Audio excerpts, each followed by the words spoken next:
आज किशोरी जी अपनी सखीन के साथ भ्रमण करवे के काजे गई हैं। अब थोड़ी बड़ी है गई हैं, तो कीर्ति मैया अनुमति दे दें, लाली ने बाहर चलो जाए करे, कोई ऐसी दिक्कत ना। सब सखीन से कहें ध्यान रखियो, भोरी है, या कि सब आभूषण और सब सामग्री को गिन के ले जाइयो।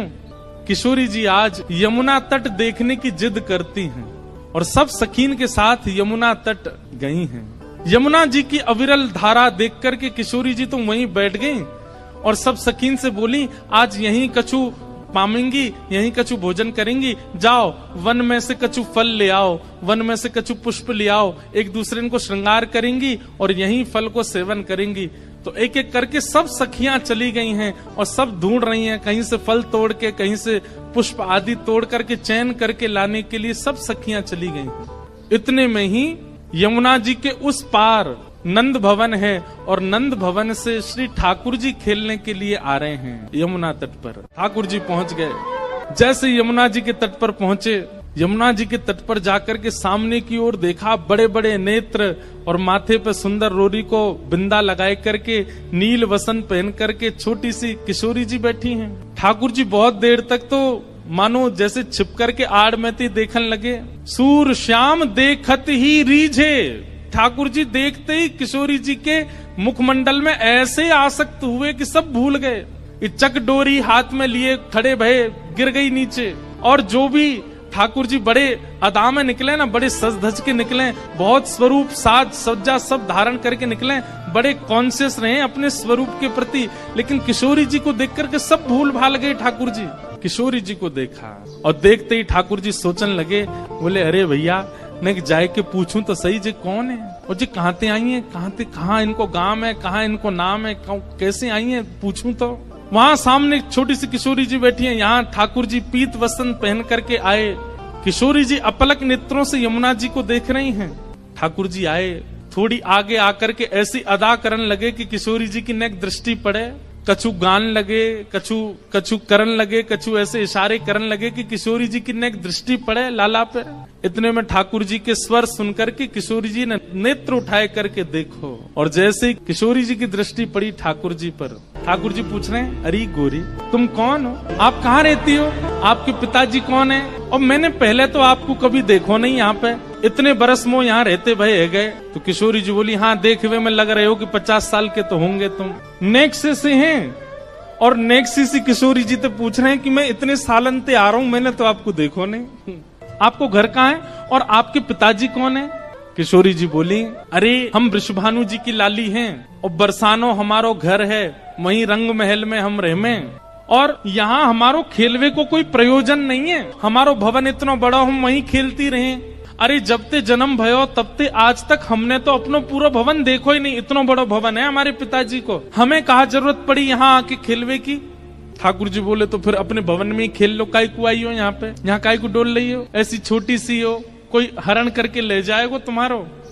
किशोरी जी बोली, वो तो आज सखीन को मन हो कि यमुना तट पे चलें, या हमारे हम उनके संग आए गई हैं, बाकी तो या स्थान में हमारे बरसाने में मना करी गई है कि जमुना तट और जमुना के पल्ली पार जानो ही नहीं है।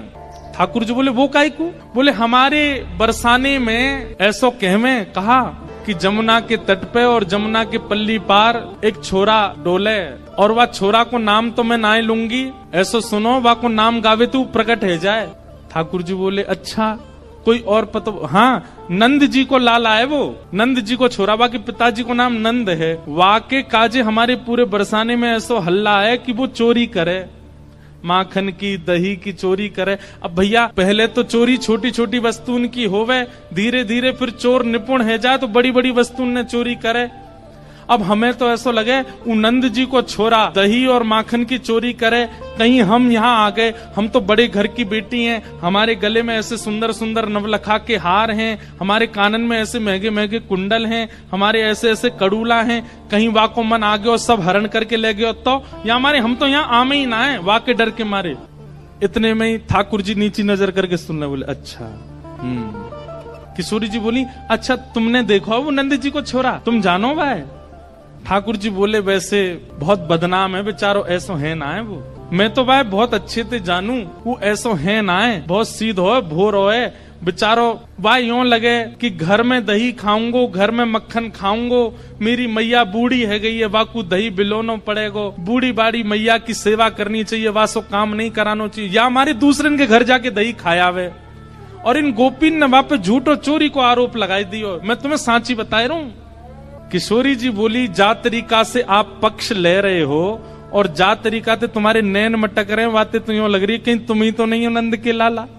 ठाकुर जी की मुस्कान देख करके किशोरी जी उठ के खड़ी है, अरे तुम ही हो नंद के लाला, मैं अभी भाग रही हूँ, रुको। अरे अरे ललिता, अरे विशाखा, कहाँ को चली गई? अरे देख वही चोर आए गए हो, जाके हम सब चर्चा कर रहे। ठाकुर जी दौड़ करके गए, सामने जाके बैठ गए हाथ जोड़ करके, और कहा कह रहे हैं, तुम्हारो कछु चुरायो हमने? किशोरी जी बोली, अभी तक तो नहीं चुरायो, आगे की पता नहीं है। ठाकुर जी बोले, ये सब बात बना में, और तुमको देखो बातन में आए के विश्वास नहीं करना चाहिए, नेक मुझे समय दो। और समय कैसे दो? नेक देर मेरे संग खेलवे चलो, मैं तुम्हें खिला के लाऊंगा, और तुम मेरे संग खेल के आई हो, और शाम तक देखियो, अगर तुम्हारो कछु चोरी है जाए तो भैया तुम बड़े बाप की छोरी हो, तुम्हारे घर में कोई कमी तो होएगी ना। अगर मैं एक आध नग चुरा भी लूंगा तो तुम्हारे यहाँ तो बहुत सारो है, और यदि चोरी नहीं करूं तो फिर मुंह को अपनो सखा बनाए लियो, फिर हम दोनों रोज खेला करेंगे। अपनी चिकनी चुपड़ी बातों से किशोरी जी को अपनी ओर खींच लिया ठाकुर जी ने, और फिर इमोशनल ब्लैकमेल कर रहे हैं। कहा, अब ठीक है, कोई बात ना है, आपके मन में पहले से ही मेरे प्रति चोर भावना है, अब वाकु तो मैं दूर ना कर सकूं, ठीक है, आप तो जाओ, आपकी तो बहुत सारी सखी हैं, ललिता विशाखा सबन को नाम आप ले रही हैं, उनके पास आप चली जाओ, मैं तो अकेला हूं, देखो मेरे तो कोई ग्वाल बाल भी नहीं है। और भाई बात ऐसी है कि ग्वाल बाल सबरे आए हैं, पर ठाकुर जी सबन को सौगंध दे दे कि उनकी मैयान की बोले पीछे खड़े रही हो, मिलवे जा रहा हूं मैं, आई हूं मत वहां पे, सबरे ग्वाला खड़े छुप के, वो लाला को काम बन जाए बस, मैं तो अकेला हूं, और मेरी तो चकडोरी भी गिर गई है जमुना जी में, अकेलो ही बैठ के चलो जाऊंगा अपनी मैया के पास। किशोरी जी इतनी भोली बेचारी, ठाकुर जी पर दया आ गई उनको, अरे ना तुम अकेले ना हो, तुम अकेले बताओ कहाँ चले खेलवे। ठाकुर जी बोले, पास में एक आम को बगीचा है, और वह बगीचा में बड़े सुंदर सुंदर आम लगे। ठाकुर जी ने मन में विचार करी, अब किशोरी जी मिली हैं तो ने अपने जैसो गुण तो दे दूं इनको, और वहां में बड़े सुंदर सुंदर आम लगे, और वो आम को बगीचा हमारे नंदराय बाबा को ही है, आप वहां चलो, बढ़िया पके पके आम तोड़ तोड़ के प्रेम से पामेंगे। हाँ, किशोरी जी बोली, हाँ चलो आम पावे चलेंगे। अच्छा, इस बीच खूब बात भई है ठाकुर जी और किशोरी जी की, हाथ पकड़ के दोनों जा रहे हैं। किशोरी जी बोली, अच्छा अपनो नाम तो बताए दो। ठाकुर जी बोले, मेरो नाम है कान कुंवर। किशोरी जी बोली, नाम तो बड़ो अच्छो है, लेकिन इतनो बड़ो है मुझे याद ना है रो। किशोरी जी भी कितनी बोली है, बोले मुझे याद ना है रो।